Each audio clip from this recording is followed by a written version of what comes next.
भुजबळांच्या बालेकिल्ल्यात जरांगेंचा एल्गार। मी direct कार्यक्रम करतो। आरक्षणाला विरोध करणाऱ्यांना पाडा। मनोज जरांगेंनी विधानसभा लढवणार नसल्याचं स्पष्ट केलंय। मात्र मराठा आरक्षणाला विरोध करणाऱ्यांचा सुपडा साफ करणार असल्याचं स्पष्ट केलंय। त्या पार्श्वभूमीवर जरांगेंनी ओबीसी नेते छगन भुजबळांच्या बालेकिल्ल्यात सभा घेत छगन भुजबळ आणि समीर भुजबळांना पराभूत करण्याचे अप्रत्यक्ष संकेत दिलेत। तर आरक्षणाला विरोध करणाऱ्यांना पाडा हे जरांगेंचं म्हणणं बरोबर असल्याचं भुजबळांनी म्हटलंय। येवला काय महाराष्ट्राच्या बाहेर नाहीये आणि एकदा जर लोकांनी ठरवलं पवित्र करायचा येवला तर काय अडचण आहे का? सगळ्या गोरगरिबांची दहशत जर त्यांच्यावरची उठमार असली तर काय हरकत काय? तुम्हाला ज्याला पाडायचं त्याला पाडा, तुम्हाला ज्याला निवडून आणायचं त्याला आणा। मराठा बंधनमुक्त केला आहे, पण मराठा आरक्षणाला विरोध करणारा आणि लेकरं मात्र डोळ्यासमोर ठेवा। आरक्षणासाठी त्याचं वाटोळं होऊ देऊ नका, ही मराठ्यांची जबाबदारी। त्यांनी आरक्षणाला विरोध केला त्यांना पाडा, तेही बरोबर आहे त्यांचं म्हणणं।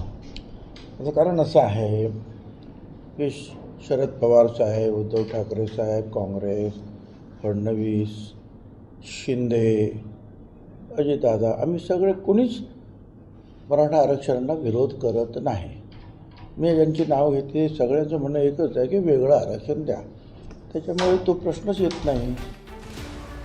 लोकसभा निवडणुकीत जरांगे फॅक्टरचा 9 मतदारसंघात महायुतीला फटका बसला होता। त्यातच आता विधानसभेसाठी जरांगेंनी आरक्षणाला विरोध करणाऱ्यांना पाडण्याचं आवाहन केलंय।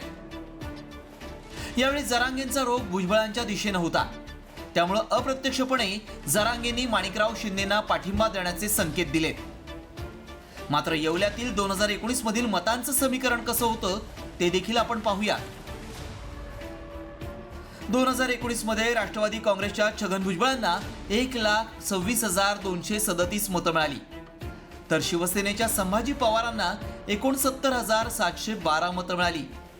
या निवडणुकीत छगन भुजबळांचा 56,525 मतांनी विजय झाला। 2004 नंतर येवल्यातून भुजबळांच्या मतांमध्ये वाढ होत गेली आहे। मात्र राष्ट्रवादीच्या फुटीनंतर भुजबळांनी फसवणूक केल्याचा आरोप करत पवारांनी हल्लाबोल केलाय। त्यातच 1,22,000 मराठा मतदार असलेल्या येवल्यात सभा घेत जरांगेंनी भुजबळांची कोंडी केली आहे। त्यामुळे येवल्यात मराठा विरुद्ध ओबीसी लढत होण्याची चर्चा रंगली आहे। मात्र मराठा समाज जरांगेंचा सूचक संदेश लक्षात घेऊन भुजबळांचा पराभव करणार की सर्व जातीय नेत्यांची मोड बांधून भुजबळ विजयाची वाट सोपी करणार हे 23 नोव्हेंबरला स्पष्ट होईल। ब्युरो रिपोर्ट, साम टीव्ही न्यूज।